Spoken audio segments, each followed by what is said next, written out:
duk wani mai jan haushin Bola Ahmed Tinubu to wannan tsohon ya ce Allah ne sanin mulki ne shi ne salon mulki ne saboda duk kitimurmurar da aka kulla shi ya je ga Buhari ya kai ga bidiyon nan dai ku saurara da kanku ku jiran Allah ka saurari shi har ƙarshe ka ji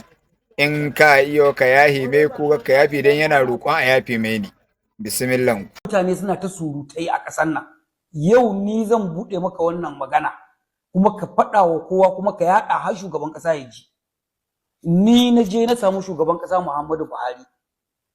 na durƙusa na roƙe shi daga ni sai Allah sai shi a cikin ɗaki. Na ce masa ranka ya daɗe ga tafiya ta taho, mutane na tare da kai sun nuna ba sa tare da Bola Ahmed Tinubu, ana so a yaƙe shi, kai kuma mutumin kirki ne. Mutumin nan ya taimake mu a shekara ta 2015 a Lagos a stadium a wajen primary election har Allah ya baka nasara. Idan yau ka bari aka yaƙe shi, duniya za ta ce kayi butulci. Wanda suke kallon ka mai daraja wasu za su kalle ka a matsayin mutum. Na ce ina roƙon ka mai girma shugaban ƙasa dan Allah dan Annabi ka goyi bayan Bola Ahmed Tinubu. Idan kuma ba za ka goyi bayansa ba, to ina roƙon alfarma dan Allah kada ka yaƙe shi, ka sa ido har Allah Ubangiji ya ba wanda ya ba nasara, amma kakka fito ka yaƙe shi kuma kakka ba na tare da kai dama su yaƙe shi. Shugaban ƙasa ya gaya mini zan faɗa maka Allah ya gafarta masa abin da ya ce da ni, ya ce honorable ka je ka faɗa wa Bola ya je ya ci gaba da takararsa, ina tare da shi kamar yadda ka nema zan goyi bayansa, amma ba zan fito fili in goyi bayansa ba, amma ina tare da shi kuma na mai alƙawari in Allah Ubangiji ya bashi nasara a primary election zan zaɓi jihohi 2 ko 3 inda zai je campaign zan je masa, kuma ka faɗa masa ina mai fatan alheri kuma Allah ya bashi nasara. Wannan abin da na yi shi ya hana Buhari ya ba 'yan gwamnatinsa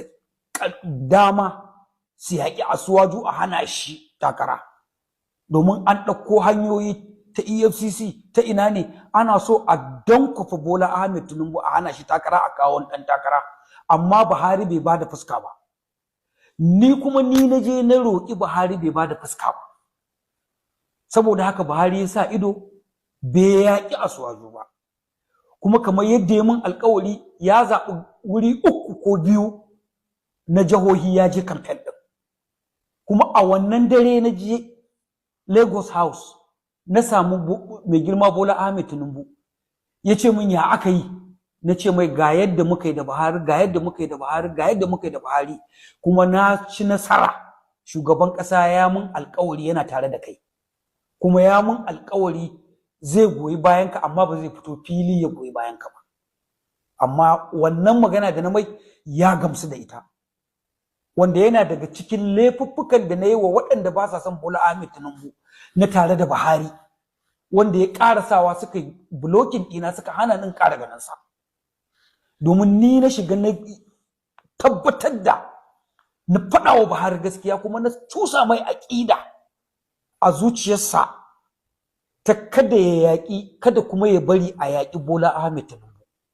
Duk wanda ya ce da kai ya san me yasa Buhari bai fito fili ya yaƙi Bola Ahmed Tinubu ba, wallahi bai sani ba. Ni ne sala, ni na je daga ni sai Allah sai shi a ɗaki mun fi minti 40